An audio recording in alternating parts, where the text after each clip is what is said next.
بسم اللہ الرحمن الرحیم۔ السلام علیکم ناظرین، آپ یوٹیوب چینل دیکھ رہے ہیں، میں عمران خان ہوں۔ آج بڑا امپورٹنٹ دن ہے، عدالت میں عمران خان صاحب کے کیسز لگے ہوئے ہیں، اور سب سے امپورٹنٹ کیس جو ہے وہ ہے بڑے عرصے کے بعد عمران خان صاحب کو موقع مل رہا ہے کہ ان کی جو وکلا کی ٹیم ہے وہ بات کر سکے جا کے عدالت میں، ہائی کورٹ میں، کہ ان کا کیس لگایا جائے القادر یونیورسٹی والا۔ دیکھیں، یہ وہ واحد کیس ہے جس میں عمران خان صاحب کو اس وقت سزا ہوئی ہے۔ اسی کیس میں اس وقت وہ جیل میں بند ہے۔ اگر یہ والے کیس میں ان کی بیل ہو جاتی ہے یا سزا معطل ہو جاتی ہے تو عمران خان صاحب باہر آ جائیں گے فوری طور پہ۔ ان کے وکلا یہ دعویٰ کرتے ہیں عمران خان صاحب کے کیس میں کوئی جان نہیں ہے، ہمیں موقع ملے گا عدالت میں، ہم کیس اڑا کے رکھ دیں گے۔ اب ہوا یہ ہے کہ 26 جون کے بعد سے لے کر اب تک اس کے بعد سماعت ہی نہیں ہوئی۔ پاکستان تحریک انصاف نے یہ جلد سماعت کے لیے یہ کیس مقرر کیا جائے ایک متفرق درخواست دائر کی ہوئی تھی عدالت میں۔ یعنی کیس ابھی نہیں چلنا، ابھی یہ بات چلنی ہے کہ کیا یہ کیس جلدی سنا جائے یا نہ سنا جائے۔ اب عمران خان صاحب کی پارٹی نے یا ان کے وکلا نے یہ درخواست دی ہوئی ہے، اب 3 مہینے کے بعد یہ درخواست سنی جا رہی ہے کہ یہ کیس جلدی سننا یا نہیں سننا۔ اس معاملے کے اوپر آج عدالت فیصلہ کرے گی یا سماعت کرے گی اس معاملے کے اوپر کہ جلدی سماعت کرنی ہے یا نہیں کرنی۔ اب اس کے بعد پھر سماعت ہوگی۔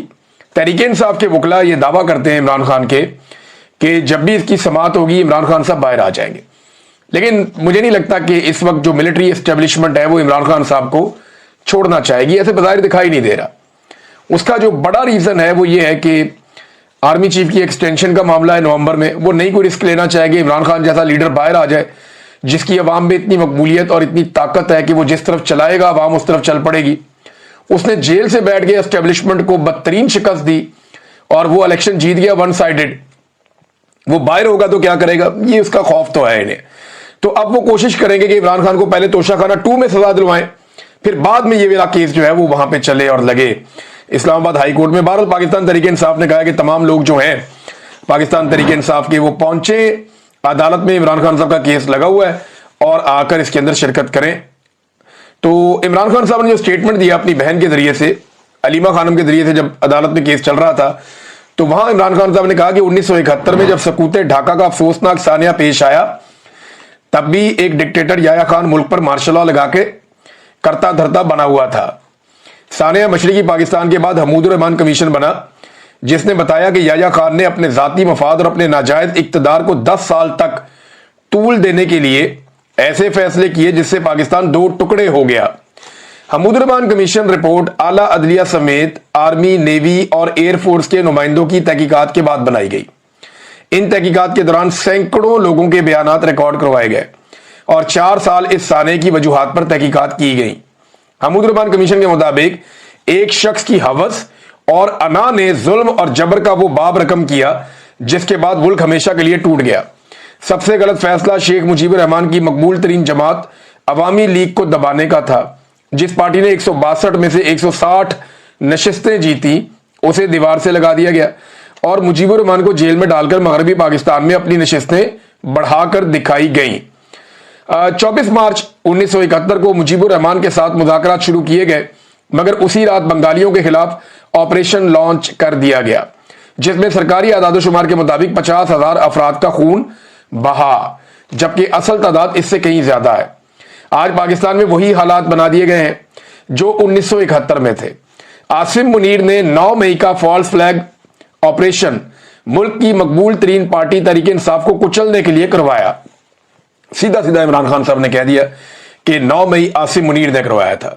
یہ اب بڑا سٹریٹ اوے آگے عمران خان صاحب عاصم منیر صاحب کے اوپر ہیڈ آن لے لیا انہوں نے۔ اس سے پہلے وہ یہ کہتے تھے عمران خان صاحب کے بتائیں یہ فالس فلیگ آپریشن تھا، عمران خان صاحب یہ کہتے تھے کہ اس کے پیچھے کون ہے، سی سی ٹی وی جس نے چرائی ہے وہی اس کے پیچھے ہے، تو یہ عمران خان صاحب پہلے کہتے تھے۔ لیکن اب انہوں نے صاف کہا کہ عاصم منیر نے 9 مئی کا فالس فلیگ آپریشن ملک کی مقبول ترین پارٹی تحریک انصاف کو کچلنے کے لیے کروایا۔ 2 راتوں میں تحریک انصاف سے منسلک 10,000 سے زائد لوگوں کو گرفتار کیا گیا۔ یہ کیسے ممکن تھا کہ 10,000 لوگوں کو 2 راتوں میں بغیر تحقیق گرفتار کر لیا جائے؟ اس کے بعد پارٹی کو کچلنے کا سلسلہ شروع ہوا۔ ملک کی سب سے بڑی جماعت کی تمام سیاسی سرگرمیوں پر پابندی لگا دی گئی۔ کوئی تحریک انصاف کا پرچم اٹھاتا تو اسے اٹھا لیا جاتا۔ ہمارے امیدواروں اور ان کی فیملیز کو اغوا کیا گیا، ہم سے ہمارا انتخابی نشان تک چھین لیا گیا، مگر عوام نے 8 فروری کو باہر نکل کر اس سارے بیانیے کو زمین بوس کر دیا۔ 8 फरवरी इनकलाब का दिन था, जब लोगों ने जुल्म के निजाम के खिलाफ वोट दिए और तहरीक इंसाफ को 2/3 अक्सरियत दिलवाई। कमिश्नर पिंडी ने जब जमीर की आवाज पर लब्बैक कहा, इंतखाबी धांधली का पर्दा चाक किया और 50-50 हजार वोटों की धांधली का एतराफ किया, तो धांधली के जुर्म में मुलविस कुव्वतों ने उनके ज़हनी तवाज़ुन बिगड़ने का भोंडा बयानिया बनाकर उन्हें गायब कर दिया। इनका आज तक किसी को मालूम नहीं, लेकिन हम उन्हें भूलने नहीं देंगे। 9 मई के असल मुजरिम वही हैं जिन्होंने सीसीटीवी फुटेज चुराई है। अब इसी 9 मई को बहाना बनाकर जो नशिस्तें हमारे पास बची हुई थी, वो नाजायज 10-10 साल की सजाएं देकर हमसे छीनी जा रही हैं। बेशर्मी की इंतहा यह है कि एजाज चौधरी की सीट छीन कर इलेक्शन हारने वाले राणा सनाउल्लाह को दे दी गई।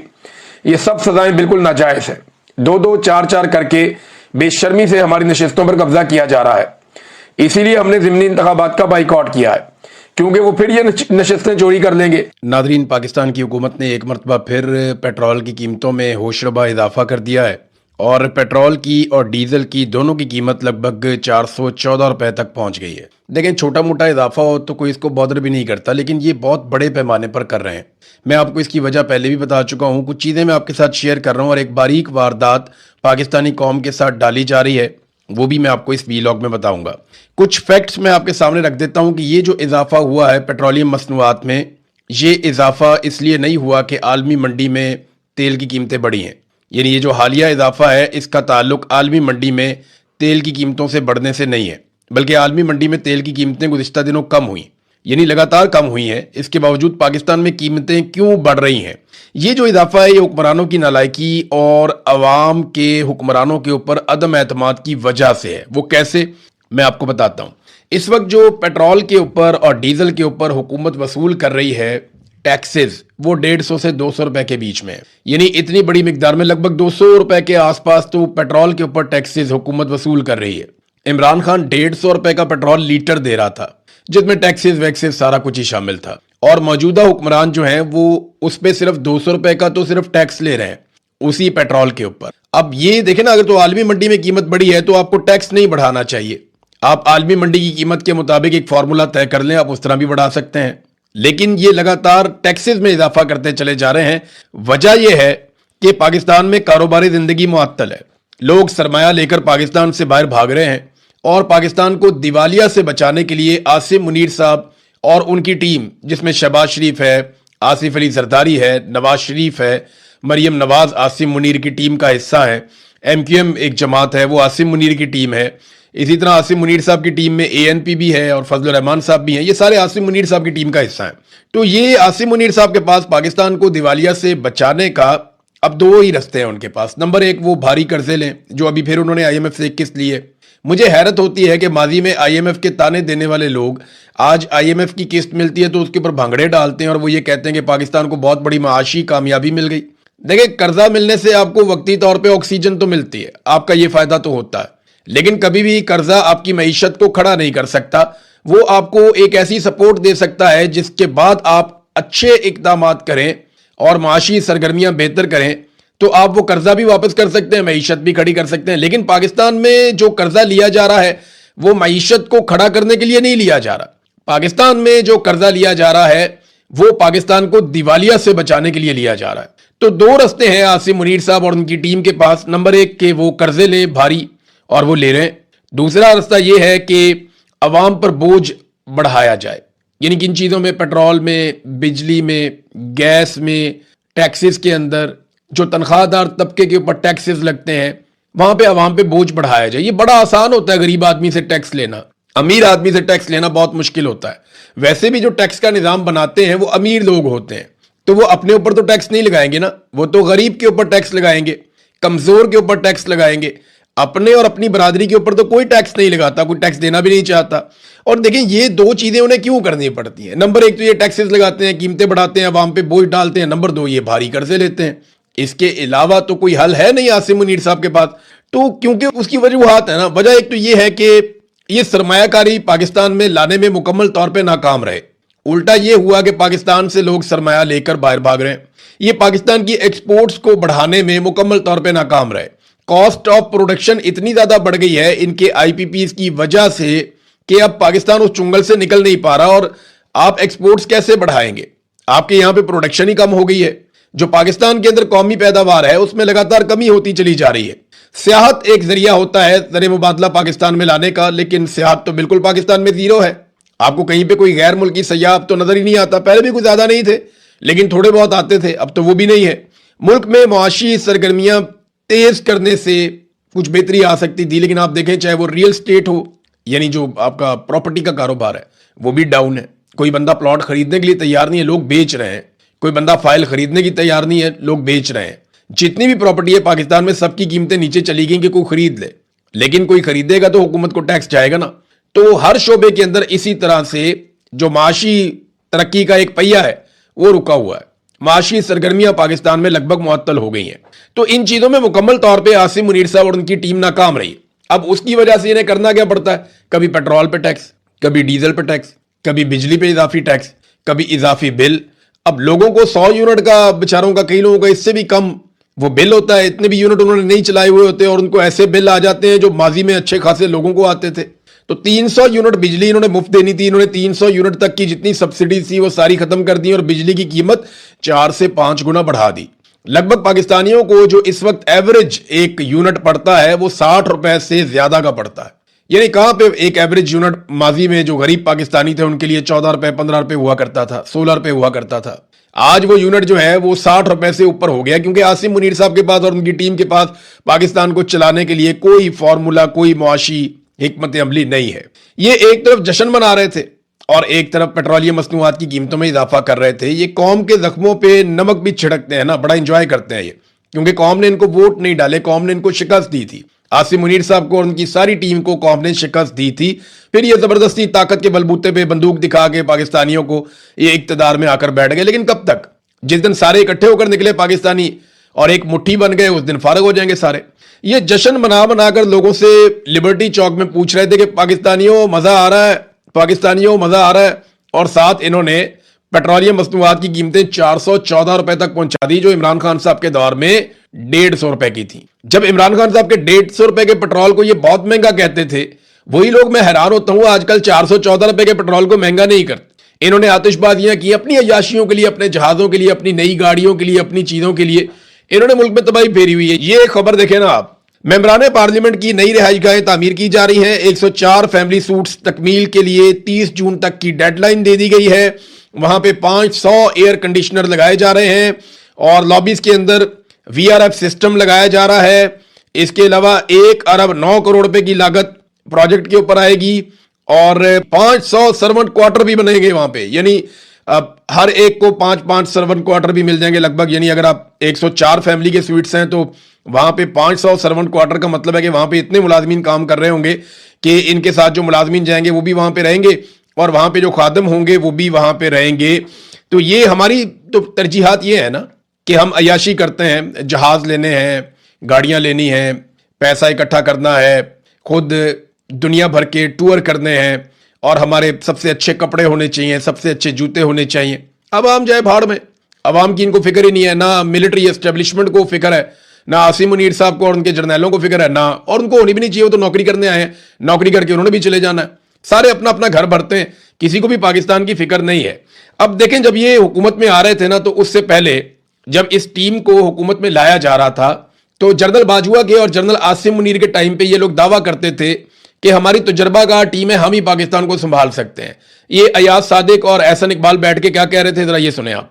मुस्लिम लीग नून वाहिद जमात है जिसके पास वो टीम है, जिसके पास डिलीवर करने की सलाहियत है और यही मुल्क को इन बहरानों से निकाल सकती है। जो टीम भी है, तजुर्बा भी है, किस तरह महंगाई को, इसके नासूर को कंट्रोल कर। ये आपने सुना बाद में शहबाज शरीफ की भी बात कि जनाब टीम भी है, महंगाई को, नासूर को, सबको हम कंट्रोल करेंगे। शहबाज शरीफ ने एक और बड़ी जज्बाती तकरीर की थी। ये जरा ये तकरीर भी आप सुने, आपको बड़ा मजा आएगा। ये जब ये अपोजिशन में थे और इमरान खान की हुकूमत गिराई जा रही थी, ये सुने आप। गुर्बत के खिलाफ इंकलाब आना चाहिए, महंगाई के खिलाफ इंकलाब आना चाहिए, जुल्म ज्यादती के खिलाफ इंकलाब आना चाहिए, इस निजाम के खिलाफ इंकलाब आना चाहिए, इस मुल्क के अंदर इंकलाब आना चाहिए, इंसाफ का, इंसाफ के बोलबाले का और सोशल वेलफेयर स्टेट का, एक इस्लामी रिफाई रियासत का इंकलाब आना चाहिए। ये जितनी बातें शहबाज शरीफ ने की ना, महंगाई, गुर्बत, इंसाफ, इंसानी हकूक, ये सारी चीजें तबाह कर दी। फलाई रियासत, ہر چیز شہباز شریف نے آنے کے بعد مکمل طور پہ تباہ کر دی. یعنی تقریر میں یہ آدمی کچھ اور کہہ رہا تھا، جب اس کو لا کر اقتدار میں بٹھایا گیا اس کے کیسز ختم کر کے اور فوجی جرنیلوں نے لا کر ان کے سر پہ تاج رکھ دیا کہ جناب اب آپ کو ہم نے وزیر اعظم بنا دیا ہے، اب جوتے آپ پالش کریں گے اور اقتدار میں رہیں گے. تو شہباز شریف صاحب نے یہی ساری چیزیں جو انہوں نے کہیں، آپ غور کریں ذرا، سنیں شہباز شریف صاحب کیا کہہ رہے ہیں اور ان ساری چیزوں کو اپنے ذہن میں لائیں کہ کیا یہ ساری چیزیں پاکستان میں ٹھیک ہوئی ہیں. یہ سنیں آپ.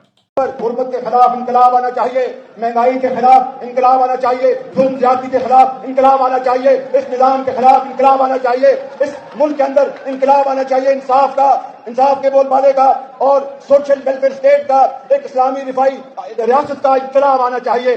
آپ اندازہ کریں جو باتیں شہباز شریف نے کی ہیں نا، ان کا الٹ کر دیا اور ایسا الٹا انقلاب لے کر آئے ہیں کہ ان تمام شعبوں کو تباہ و برباد کر کے رکھ دیا اس شخص نے اور اس کے ہینڈلرز نے. ناظرین، بھارت کے ساتھ ایک موازنہ میں آپ کے سامنے رکھتا ہوں، کیونکہ 9 مئی ہے تو بھارت کے ہم نے طیارے گرائے تھے، اس کا رولا پڑا ہوا ہے. لیکن ایک اور میدان ہے جہاں پہ پاکستان نے بھارت کو عبرتناک شکست دی ہے. اگر عالمی منڈی میں تیل کی قیمتیں بڑھ رہی ہیں تو آپ نے تیل کے اوپر ٹیکسز کو کم کر کے عوام کو ریلیف دینا تھا. یہ کام بھارت نے کیا، پاکستان نہیں کر پایا. جب سے یہ جنگ لگی ہے اس وقت سے لے کر اب تک انڈیا میں جو پیٹرولیم مصنوعات کی قیمتیں بڑھی ہیں وہ 0% ہیں. بنگلہ دیش میں جو پیٹرولیم مصنوعات کی قیمتیں بڑھی ہیں وہ 16% ہیں. جبکہ پاکستان میں جو پیٹرولیم مصنوعات کی قیمتیں بڑھی ہیں وہ 61.5%. یہ پاکستان کے حکمرانوں نے پاکستان کے ساتھ کیا اور کروانے والی کون ہے؟ وہی پرانی ملٹری اسٹیبلشمنٹ. دیکھیں، باریک واردات ڈالی جا رہی ہے جس کا میں نے شروع میں تذکرہ کیا. واردات یہ ڈالی جا رہی ہے کہ یہ جو کچھ بھی ہو رہا ہے اس کا ذمہ دار شریف خاندان کو اکیلے ٹھہرا دیا جائے. کچھ ایسے ٹاؤٹس ہیں یا ایسے اکاؤنٹس جن کا ملٹری اسٹیبلشمنٹ کے ساتھ تعلق ہے، وہ لگاتار شریف خاندان کے چمکتے ہوئے چہرے دکھا رہے ہیں اور ان کے اوپر لعنت بھیج رہے ہیں. وہ یہ کہہ رہے ہیں کہ مریم نواز، شہباز شریف، نواز شریف، اسحاق ڈار، ان کے چہرے چمکتے ہوئے دکھا کر اوپر لکھا جا رہا ہے کہ ان پر لعنت بھیج دیں. اور پاکستان میں بہت سارے لوگ یہ کہہ رہے ہیں، لوگوں کو غصہ بھی ہے ان کے اوپر بہت زیادہ، کہ ان کو یہ لعنت کے مستحق ہیں. لوگ یہ کہتے ہیں کہ ان کے اوپر لعنت بھیجی جا رہی ہے کہ یہ مہنگائی کے لیے ذمہ دار ہیں، پیٹرولیم مصنوعات کی قیمتیں انہوں نے. یہ تو کٹ پتلیاں ہیں بیچارے. اسٹیبلشمنٹ نا بڑی سیاਣੀ ہے، وہ میٹھا میٹھا ہپ ہپ اور کڑوا کڑوا تھو تھو، یہ ان کا پرانا فارمولا ہے. وہ کرتے یہ ہیں کہ ہر کریڈٹ لے لیتے ہیں کہ جو بھی اچھا ہوا وہ ہم نے کیا، اور وہ کہتے ہیں جو بھی برا ہوا وہ سیاستدانوں نے کیا. اب شریف خاندان تو ایک کٹ پتلی ہے جن کے اوپر مقدمات تھے، تو انہیں کہا گیا جوتے پالش کرو گے تو مقدمہ ختم کر دیں گے اور اقتدار میں بھی لے آئیں گے. اب یہ بیچارے اقتدار میں تو آ گئے ہیں لیکن فیصلے یہ نہیں کرتے. یہ کٹ پتلیاں ہیں. یہ ذمہ دار ضرور ہیں، قوم کے مجرم ضرور ہیں، لیکن اصل مجرم یہ نہیں ہے. یہ جو کچھ بھی پاکستان میں ہو رہا ہے، چاہے معیشت کے میدان میں ہو رہا ہے، چاہے امن و امان کے میدان میں ہو رہا ہے، چاہے خارجہ پالیسی کے میدان میں ہو رہا ہے، چاہے پاکستان میں سیاسی عدم استحکام کے معاملات ہیں، ان سب کے لیے پاکستان کی ملٹری اسٹیبلشمنٹ عاصم منیر صاحب کی قیادت میں ذمہ دار ہے. جو اصل ذمہ دار ہے نا، اس سے توجہ ہٹانے کے لیے خود ملٹری اسٹیبلشمنٹ کے اکاؤنٹس اچانک سے حملہ آور ہو جاتے ہیں شریف خاندان کے اوپر. میں نے نا اس پہ ایک سروے بھی کروایا. اصل ذمہ دار دیکھیں، میں آپ کو پھر کہہ رہا ہوں کہ عاصم منیر صاحب ہیں. یہ لوگ تو الیکشن ہار گئے تھے، عوام نے ان کو رد کر دیا تھا، عوام نے ان کو فارغ کر دیا تھا کہ یہ الیکشن نہیں جیتے، ہماری طرف سے یہ فارغ ہیں. عوام نے ان کو ریجیکٹ کر دیا تھا، لیکن عاصم منیر صاحب نے ان کو سلیکٹ کر لیا اور کیا یہ کہ جو عوام کے منتخب نمائندے تھے ان کو گھر بھجوا دیا، جیلوں میں ڈال دیا، اور جو عوام نے مسترد کیے ہوئے چہرے تھے ان کو عاصم منیر صاحب نے فارم 47 الیکشن کمیشن سے دلوا دیا. اور اب وہ آ گئے جناب حکومت میں. تو وہ ذمہ دار تو وہی ہے جو ان کو لے کر آیا اور جو ان کے فیصلے کر رہا ہے، اور ہر فیصلے کے اندر عاصم منیر صاحب شامل ہیں. اب ایک خبر آئی ہے کہ نواز شریف نے شہباز شریف سے ملاقات کی ہے، اور اگر پیٹرول بڑھے اور یہ ملاقات ہو تو سمجھے قوم کو چھوٹا موٹا ریلیف دے کر یہ دونوں بھائی ایک مرتبہ پھر بیوقوف بنانے کی کوشش کریں گے. یہ ہمیشہ سے ایسا کرتے چلے آئے ہیں، ہو سکتا ہے اس مرتبہ بھی ایسا کریں، لیکن اوورآل انہوں نے قوم کو بہت چونا لگایا. دونوں بھائیوں نے پاکستان کی ملٹری اسٹیبلشمنٹ کے ساتھ مل کر پاکستان کو بہت چونا لگایا ہے. ایک طرف مارکہ حق کا یہ جشن بنا رہے تھے، رات کو آتش بازیاں کر رہے تھے، اور ساتھ میں قوم کے سینے پر بونگ ڈال رہے تھے پیٹرولیم مصنوعات کی قیمتیں بڑھا کر. ناظرین، آج 9 مئی ہے. 9 مئی کے حوالے سے نا میں ایک چیز آپ کو بتاتا ہوں کہ دیکھیں، 9 مئی کے دن پاکستان کی فوج نے 2 لڑائیاں لڑی ہیں، ملٹری نے 2 لڑائیاں لڑی ہیں. ایک 9 مئی 2023 کو لڑی ہے اور ایک 9 مئی 2025 کو لڑی ہے. جو 2023 میں 9 مئی کو پاکستان کی ملٹری اسٹیبلشمنٹ نے پاکستان کی عوام کے ساتھ لڑائی لڑنا شروع کی، وہ ابھی تک جاری ہے. وہاں پہ وہ جیت نہیں پا رہے، صرف ظلم کر پا رہے ہیں، مار پا رہے ہیں، جیت نہیں پا رہے. جبکہ ایک لڑائی انڈیا کے ساتھ لڑی اور اس میں فیصلہ وہیں پہ ہو گیا، ان کے طیارے گر گئے انڈیا کے. ہمارا بھی کافی نقصان ہوا، लेकिन हमारे तैयारे नहीं गिरे, इंडिया के तैयारे गिर गए, उनकी बड़ी शर्मिंदगी हो गई, ऐसी तैसी फिर गई उनकी। अब मामला यह है कि 9 मई 2025 को कौम अपनी फौज के साथ खड़ी थी और 9 मई 2023 को कौम अपने लीडर के साथ खड़ी। फौज को और फौजी एस्टेब्लिशमेंट को यह बात समझनी पड़ेगी कि दुश्मन से लड़ोगे तो साथ देंगे, हमसे लड़ोगे तो मात देंगे। और कौम ने 8 फरवरी 2024 को पाकिस्तान की मिलिट्री एस्टेब्लिशमेंट इन जर्नैलों को आसिम मुनीर साहब की सरबराही में शिकस्त दी थी। इनके माथे पर लिखा था लूजर। कौम ने इनको हरा दिया था 8 फरवरी 2024 को, लेकिन वो बंदूक के बलबूते के ऊपर उन्होंने अपनी हुकूमत बना ली। अब ये हुकूमत कब तक चलेगी इसके बारे में कुछ कहा नहीं जा सकता, लेकिन ये हमेशा नहीं चलेगी। ये सिलसिला एक दिन बदलना है और हम सब बदलते हुए देखेंगे, इंशाल्लाह हम विटनेस करेंगे। नाजरीन, एक और चीज है, इंटरनेशनल खबरें क्योंकि मैं साथ साथ आपको देता रहता हूं, तो डोनाल्ड ट्रंप ने जो प्रोजेक्ट फ्रीडम उसको रोका था और बाद में ये बहाना बनाया था कि पाकिस्तान ने कहा तो मैंने रोक दिया, तो उसकी डेवलपमेंट तो कोई ना हुई ना होनी थी। अब ये कहा जा रहा है कि ईरानी तजावीज़ के ऊपर डोनाल्ड ट्रंप ने दोबारा फैसला करना है कि उसे कबूल है या नहीं कबूल, क्योंकि ईरान ने दोबारा से अमरीकी तजावीज़ का जवाब भिजवाया, पाकिस्तान के जरिए भिजवाया। तो ट्रंप ने एक धमकी और लगाई। ट्रंप ने कहा जी कि अगर ये मामला यहां पे रिजॉल्व नहीं होता तो मैं प्रोजेक्ट फ्रीडम प्लस शुरू कर दूंगा। अब कैसे शुरू कर देगा, उससे वो क्या अचीव करेगा? कुछ बातचीत इनकी अरब ममालिक के साथ तो जरूर हुई है, क्योंकि पिछली मरतबा सऊदी अरब ने एक रुकावट डाल दी थी। बहुत मुमकिन है कि अब वो रुकावट दूर हो गई हो। हम इस पे नजर रखेंगे, चीजों पे बात करेंगे अगले वीलॉग में। अब तक के लिए इतना ही। अपना ख्याल रखिएगा, अपने चैनल का भी। अल्लाह हाफ़िज़।